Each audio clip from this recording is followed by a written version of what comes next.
कहते एक दिन मैं जंगल में शिकार करने गया तो कुछ जानवर कम नजर आए। सुबह से लेकर मैं घूमने लगा, असर का वक्त हो गया, कोई शिकार ना मिला। अब मेरे दिल के अंदर ये डर था कि अगर मगरिब मुझे यहीं हो गई तो मुझे कोई दरिंदा कोई जानवर परेशान करेगा।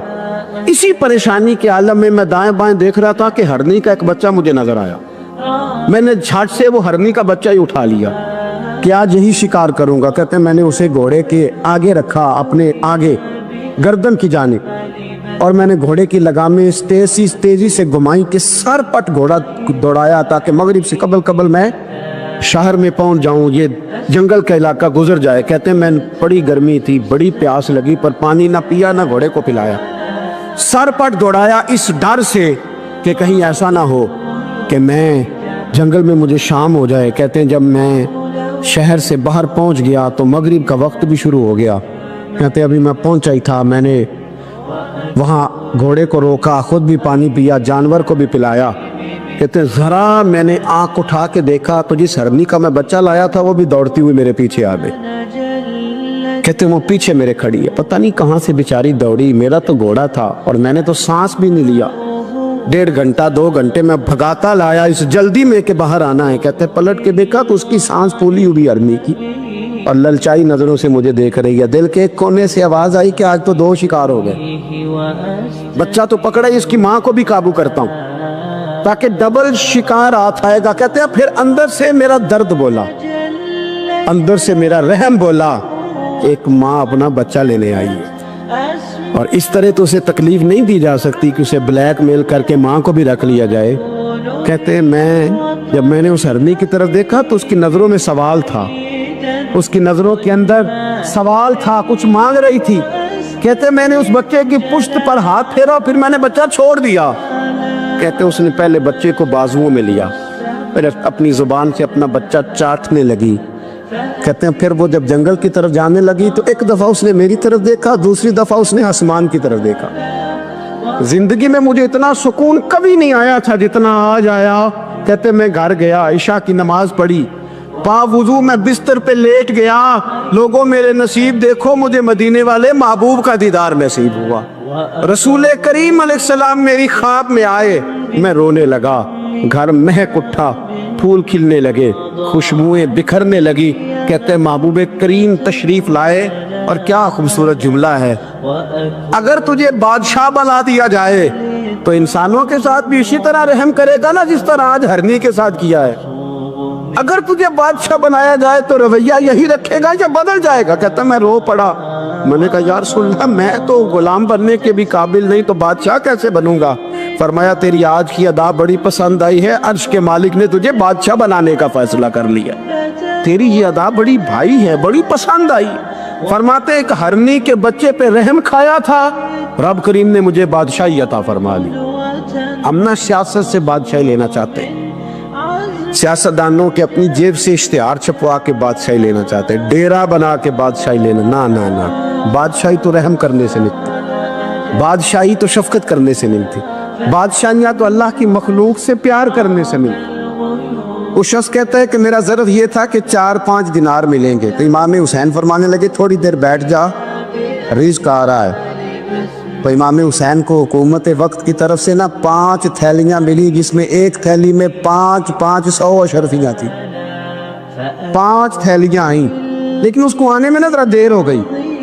तो 5 थैलियाँ जब आई ना तो इमाम हुसैन उसकी तरफ 5 थैलियाँ बढ़ा के ना, ज़रा देखना मेरी तरफ गौर से, 5 थैलियाँ बढ़ा के ना तो फरमाने लगे मियाँ जितना तुझे इंतज़ार कराया है ना इतनी हम तेरी हाजत पूरी नहीं कर सके।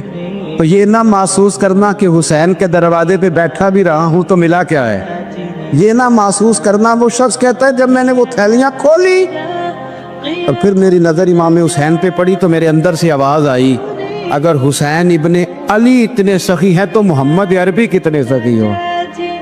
अगर ये मियार इनका है, इनका ये मियार है, और खुद भीख दें खुद ही कहें मंगते का भला हो।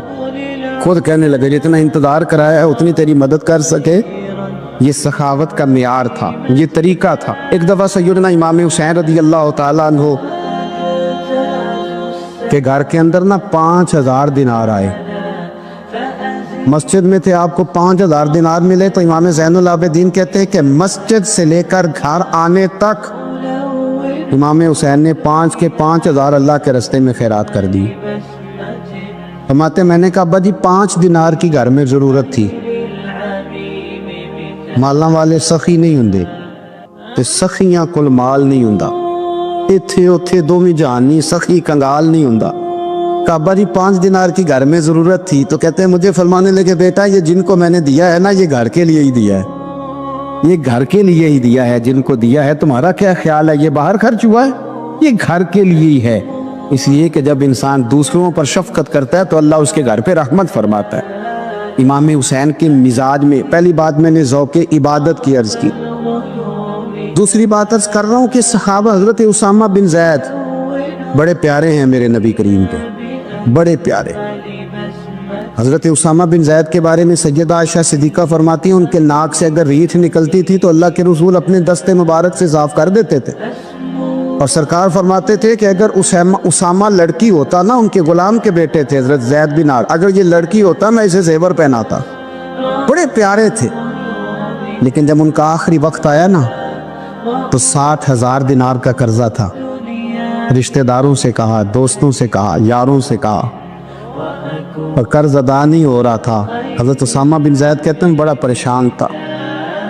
جب حد ہو گئی نا تو حضرت اسامہ بن زید فرمانے لگے جاؤ کوئی حسین ابن علی کو خبر کرو، ان سے کہو میں نا غلام ہوں آپ کے نانا کا، مقروض دنیا سے چلا گیا تو کیا بنے گا۔ امام حسین کو خبر ملی تو دوڑے آئے۔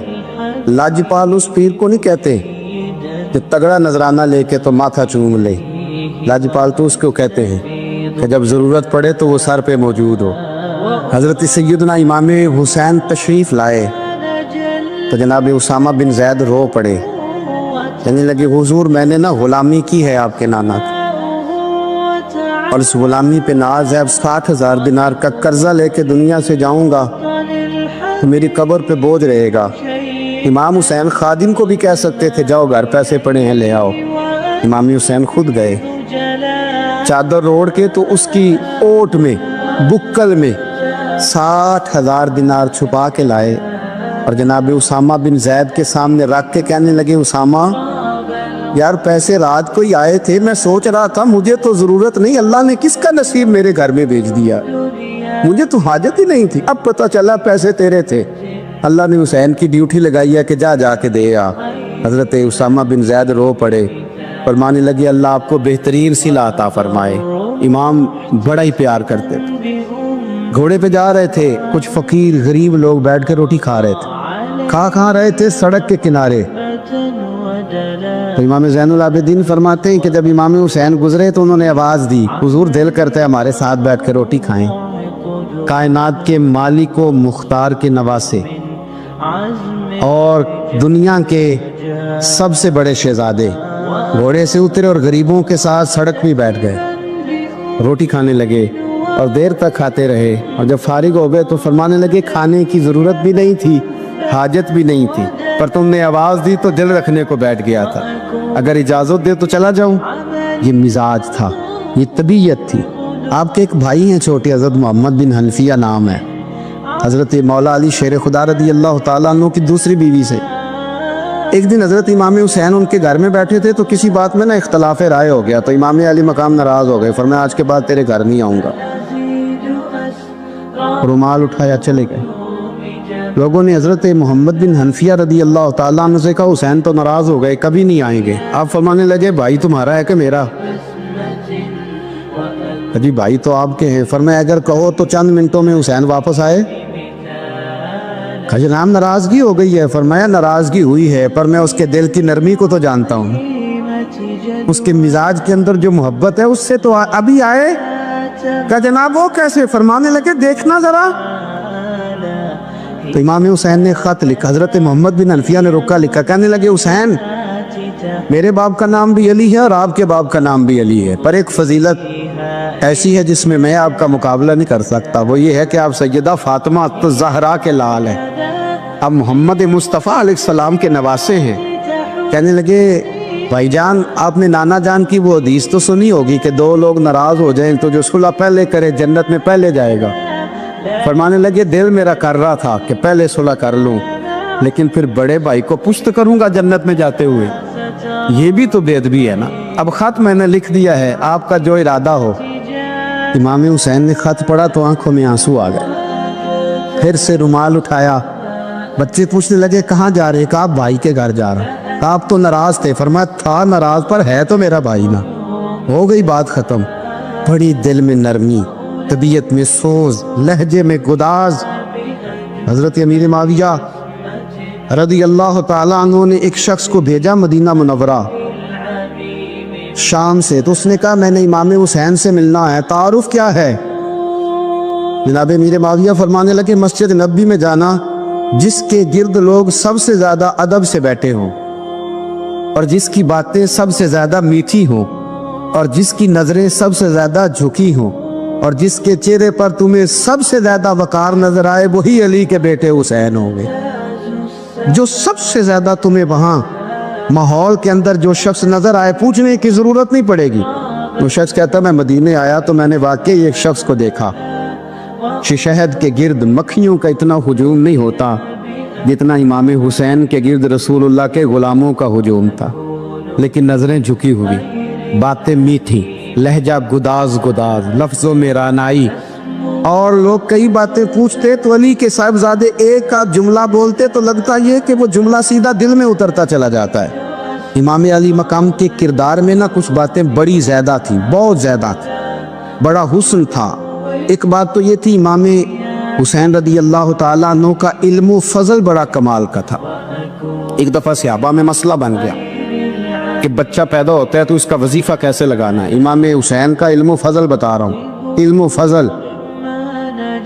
तो बात बड़ी पेचीदा हो गई।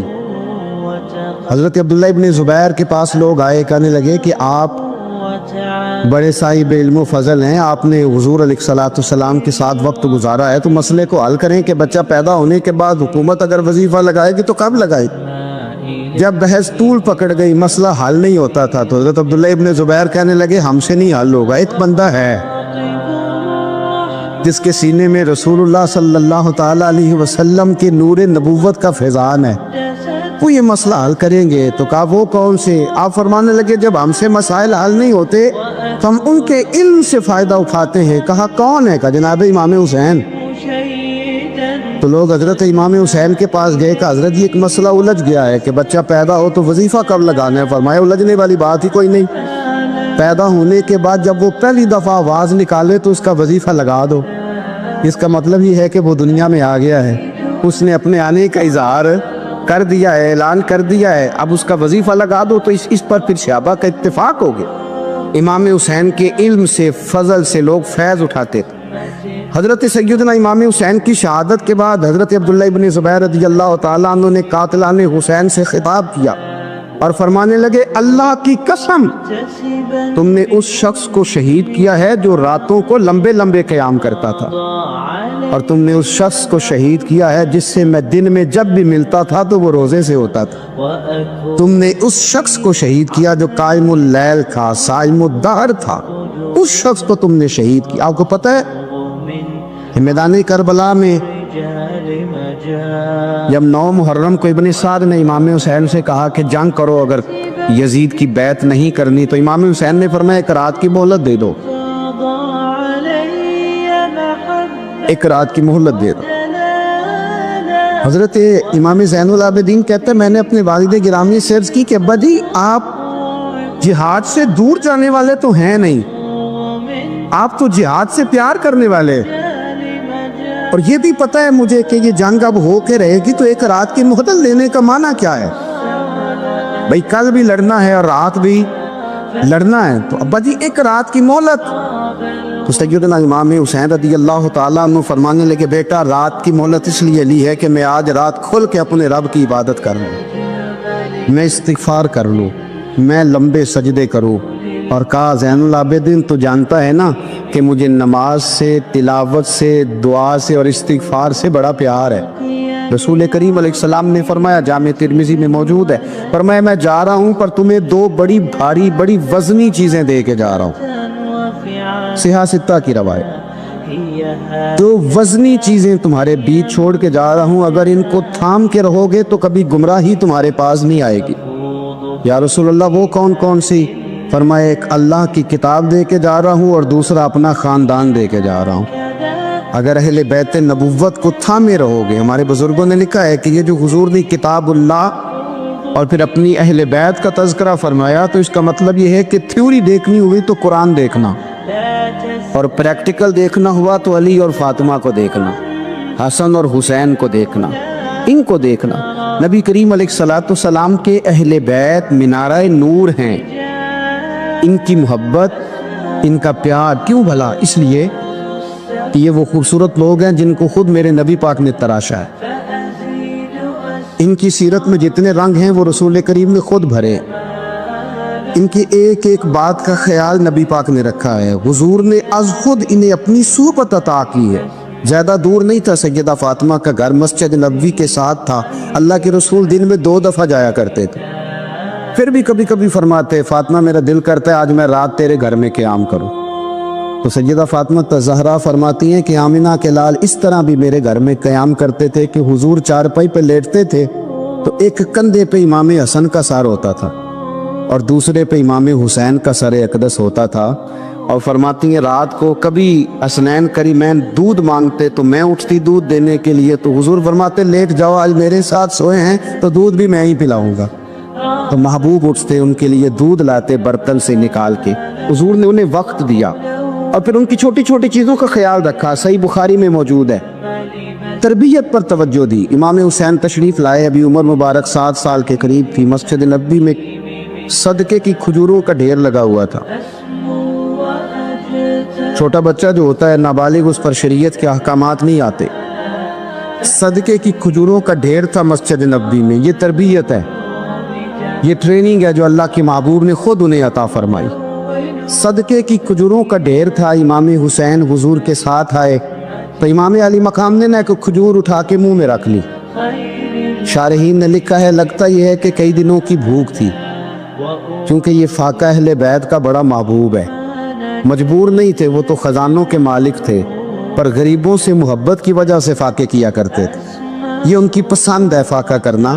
तो एक खजूर इमाम अली मकाम ने रख ली तो अल्लाह के रसूल ने गले में उंगली डाल के निकाल दी। तो फरमाया हुसैन ये सदका है, ये मेरी अहले बैत के लिए दुरुस्त नहीं है। हुजूर ने खुद तरबियत की।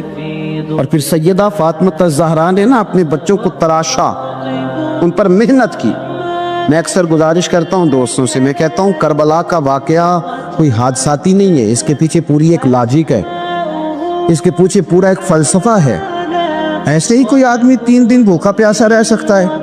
किसी आदमी को सुबह उसने खाना खाया और शाम तक खाना न मिले तो टांगे कांपती हैं। रमज़ान मुबारक में इबादत की नीयत से रोज़ा रखने वाले भी शाम को बड़े परेशान हो जाते हैं। पर मुसलसल 3 दिन खाना ना खाया जाए और पानी ना पिया जाए, और हाल ये है कि वही आदमी तलवार लेके मैदान में निकले और उसकी हालत ये हो कि लोग उसके आगे दौड़ना शुरू कर दें।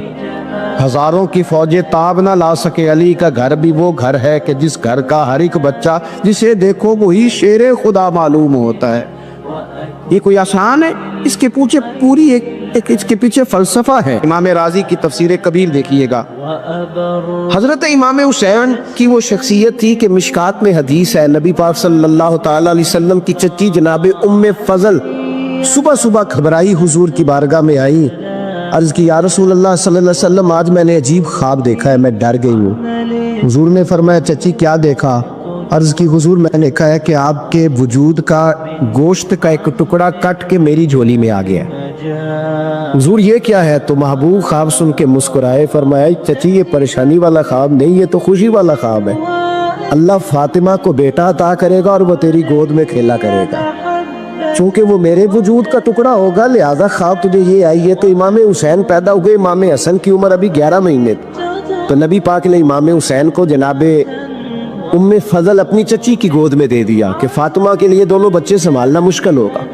वो ख्वाब इस तरह पूरी हुई। इमाम हुसैन से हुजूर ने बड़ा प्यार किया, बड़ी मोहब्बत फरमाई नबी पाक से। कुछ हदीसें मैंने जुमे में अर्ज़ की थी حضرت ابو ہریرہ رضی اللہ تعالیٰ عنہ کہتے ہیں یہ واحد بچہ تھا حضور کے گھرانے کا کہ میں نے دیکھا کہ نبی پاک صلی اللہ علیہ وسلم بیٹھے تھے تو یہ حضور سے کہہ رہے ہیں، نبی پاک سے کہ نانا جی اٹھ کے کھڑے ہو. کہتے حضور کھڑے ہو گئے تو کہنے لگے میں نے آپ کے برابر جانا ہے. بچے جو مرضی ضد کر لیتے ہیں نا. قد چھوٹا تھا، عمر 7.5 سال تھی. کہنے لگے نانا میں نے برابر جانا ہے. تو نبی پاک صلی اللہ علیہ وسلم نے ہاتھ پکڑ لیے، فرمایا چل پھر ہو جا برابر. تو حضرت ابو ہریرہ کہتے ہیں انہوں نے حضور نے ہاتھ پکڑے، اوپر کھینچا تو امام حسین نے پہلے اپنے پیر حضور کے گھٹنوں پہ رکھے، پھر نبی پاک کے سینے پہ رکھے، اور جب ان کا قد سر تھوڑا سا حضور سے اونچا ہو گیا تو محبوب فرمانے لگے چل بس کر، تو نے تو کہا تھا آپ کے برابر ہونا ہے، تو اوپر نکل گیا ہے، چل بس کر. فرماتے پھر امام حسین نے زبان باہر نکالی تو محبوب ان کی زبان چوسنے لگے، پھر ساتھ لٹا لیا اور انہیں سونگھنے لگے. تو میں نے عرض کی حضور آپ حسین کو سونگھتے کیوں ہے؟ تو فرمایا ابو ہریرہ مجھے حسین کے وجود سے جنت کی خوشبو آتی ہے، مجھے حسین کے وجود سے جنت کی. ایک دن حضور گزر رہے تھے، اصل اس طرح تھا کہ یہ نبی پاک کا حجرہ تھا. جن لوگوں کو اللہ نے مدینے کی زیارت کرائی ہے وہ جان سکتے ہیں نبی پاک کا حجرہ تھا. تو حضور کے حجرے کی اس جانب یعنی مسجد کی جو بالکل سیدھ ہے اس کی بیک میں سیدہ فاطمہ رہتی. تو حضور اکثر میں نماز کے لیے جب نکلتے تو حضرت فاطمہ کے حجرے کے پاس سے ہو کر دوبارہ محراب میں جاتے. محبوب حجرے کے پاس سے گزرے تو امام حسین رو رہے تھے، تو حضرت فاطمہ نے کسی بات میں جھڑک دیا تو امام حسین رونے لگے. تو نبی پاک نماز کے لیے گئے تو واپس لوٹ آئے، اور واپس تشریف لا کے کہا فاطمہ حسین کو کیا ہوا؟ عرض کی یا رسول اللہ تنگ کر رہے تھے میں نے ڈانٹ دیا ہے. کیا خوبصورت جملے ہیں حدیث پاک میں. سرکار نے فرمایا فاطمہ اس کو حسین کو نہ رونے نہ دیا کر، یہ جب روتا ہے نا تو میرے دل کو تکلیف ہوتی ہے. تو بی بی صاحبہ کہتی ہیں یہ حکم آیا نبی پاک کا میرے نا، پھر میں نے ڈانٹنا چھوڑ دیا. یہ ان کے فضائل تھے، ان کی تربیت خود نبی پاک نے فرمائی. پہلی بات تو یہ ہے کہ نبی پاک نے دعا مانگی تو یا اللہ میرے گھر والوں کو زیادہ روزی نہ دینا، انہیں ایک وقت روٹی دینا، ایک وقت کی بھوک دینا. یہ جو 10 دن کربلا میں انہیں ٹینشن نہیں نہ ہوئی، انہیں عادت تھی فاقہ کرنے، انہیں 3 دن وصلی روزے رکھنے کی عادت تھی. پہلی بات. دوسرا یہ کہ جہاد کی تربیت حضور خود کراتے. حضرت فاطمہ زہرا کہتی میں پردے کے پیچھے دیکھ رہی تھی، نبی پاک نے امام حسن اور حسین سے فرمایا چلو میرے سامنے کشتی لڑو.